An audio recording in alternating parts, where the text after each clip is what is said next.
Welcome to our online training for how student organizations can write goals to give them a direction to strive for. We're going to outline what it means to write a SMART goal and some specific examples of how student organizations can use this model. SMART is an acronym for 5 traits that your goals should have. We're going to go trait by trait and explain what it means and what the trait can add to your goals that you're setting. The S in SMART stands for specific. Your goal should be something very specific. Our club should be better. Do bigger events. These are very vague goals that don't really give you much guidance. We need to narrow down and pick something very particular to achieve. We want to host a large culture show at the end of the year is a little bit more specific. Now we move to the M, which stands for measurable. How large is a large culture show? You want to be able to look back and say that you achieved the goal, so it needs to be something very clear with quantifiable numbers. Examples might be, we want to recruit 20 new members, or we want our culture show to have over 200 attendees. These are both specific and measurable. And then we move to the A, which stands for attainable, or sometimes achievable. Whatever goal you set, it should be something that you can realistically do.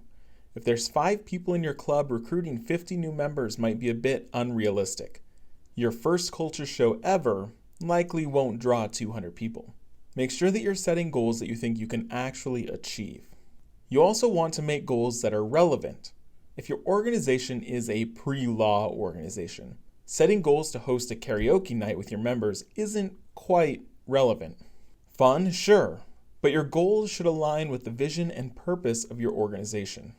If you're a group that maybe has multiple focuses, you might need to prioritize.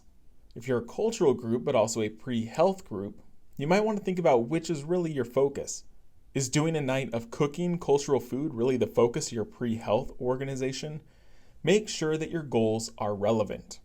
And lastly, your goals should be timely. This means you want to have a deadline or milestones built into your goal. We want our culture show to happen by the end of spring next year. We want 50 new members to attend our meetings by the end of fall. We want to raise $2,000 by January 1st. Having this clear timeline again helps you stay focused and measure if you've truly surpassed your goals. Now let's look at some goals and see if we can pinpoint what they did right and wrong. The first goal is to hold our annual culture show and draw more than 200 attendees. Since we've talked about this goal a few times, this is a warm-up. It's specific and measurable, and likely attainable. If you're a cultural organization, it's relevant. It's only missing that time component. Do you want the culture show to happen now or eventually in a few years? Just adding a year to it can make it more time-bound.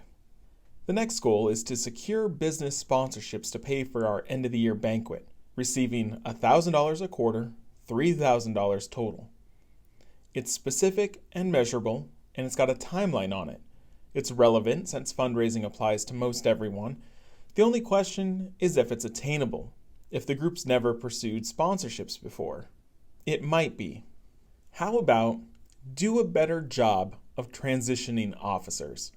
This is super vague. While yes, it pinpoints transitioning officers, it doesn't specify how or what you should be doing. Let's shift to say, create a structure to transition officers, including a transition manual. Now it's specific, and it's definitely attainable as well as relevant. We do need to add a timeline. Create a structure to transition officers in early spring quarter, including creating a transition manual. Now, is this measurable? While there aren't numbers involved here, you could argue that if you look back, you could see a definitive yes, we have a structure and manual created, or you don't. That's pretty measurable, though maybe not ideal. It's a good start. Let's do one last one. Improve our social media. Let's make it more specific by saying post more often on Instagram. Let's make it measurable. Post twice a week on Instagram. It's attainable and relevant. Let's put on a timeline. Starting fall quarter, post twice a week on Instagram. Now that's how you create the goal. What we don't really go into much is how you achieve these goals. So we'd recommend for each goal you have creating an action plan of tasks that you can do to achieve them. For this last goal about posting on Instagram, maybe your tasks include brainstorm new topics and things to post, create committee for social media under our secretary's guidance, use the right UCR hashtags to get more of a following. These things will all help you get the larger goal done. Now that you have a basic understanding, try to apply these ideas to your org. We'd recommend maybe asking individual officers to create goals relevant to their areas, in addition to setting goals as an organization. Your recruitment chair and your social media chair likely have overlapping goals, so create one large list of all of your goals and which officers will work on tackling them. Best of luck, and don't forget that the student organization advisors in student life can help you figure some of these out. We can even attend meetings and facilitate this sort of brainstorming if you need the help. You can always contact Student Life and ask to set up a meeting with your advisor by either stopping into Hub 229 or calling us at 951-827-7344. Hopefully this was useful.